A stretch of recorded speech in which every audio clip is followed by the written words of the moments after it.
আসন যেটা সেইটার থানা হলো মান্ডার হয়তোবা সে গুরুত্বপূর্ণ দায়িত্বে আছে। থানা দায়িত্ব দিয়েছে কিনা আমি জানি না, সেন্ট্রাল মেম্বার হিসাবে সে ওখানে নমিনেটেড ফ্রম পার্টি। তো এখন সে কিন্তু যদি বাস্তবিক রাজনীতি বা দৃশ্যমান রাজনীতি হিসাব করার সে অনেক পাওয়ারফুল, এবং সেই ডিস্ট্রিক্টের মধ্যে সেন্ট্রাল কমিটির একজন মেম্বার, সেটা আরো পাওয়ারফুল।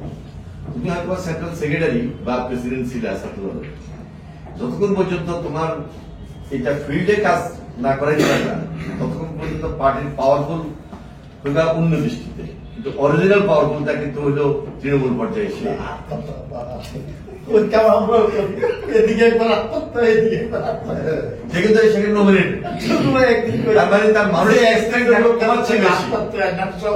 তার মানসিক স্ট্রেংথ হচ্ছে বেশি। আচ্ছা, আর এই মানসিক স্ট্রেংথের কারণে সে এখন শুধু চিন্তা করে এটা যে অদূর ভবিষ্যতে এই পার্টি কন্টিনিউ করতে হলে চালাইতে হলে আমার প্রচুর টাকার প্রয়োজন।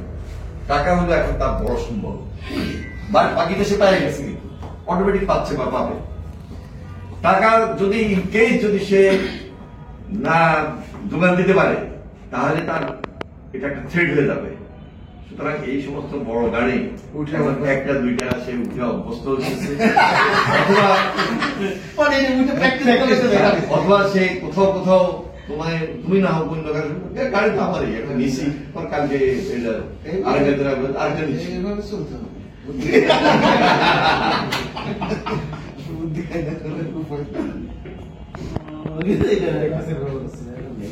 এই কথা ঠিক আছে? তুমি বাবুল জিজ্ঞাসা, কৃষক দলের বাবুল এর চেয়ে কঠিন কথা বলবে যে টাকা বুদ্ধি মাথায় আসবে। এবং এক সময় আমি তারা বলছি, মনে বলছি টাকা ছাড়া হবে না, তোমার আমি বারবার বলছি প্রেসিডেন্ট হিসেবে তুমি যদি টাকা তোমার বাকি জিনিসটা টাকার উপর নির্ভর করবে আন্দোলন মানে ভবিষ্যৎ। বাবুল ভাই কিন্তু টাকা ধরে ফেলছে ভাই। হ্যাঁ, এটা তাকেও করতে হবে, তোমাকেও করতে হবে। আমি করতে পারতেছি না, তো আমি কত পত্রিকা থেকে একটা বিষয় নিয়ে গেলাম। না না, তোমাকে তো টাকার হিসাবটা আমি দিতে পারবো না। টুকুরে জিজ্ঞাসা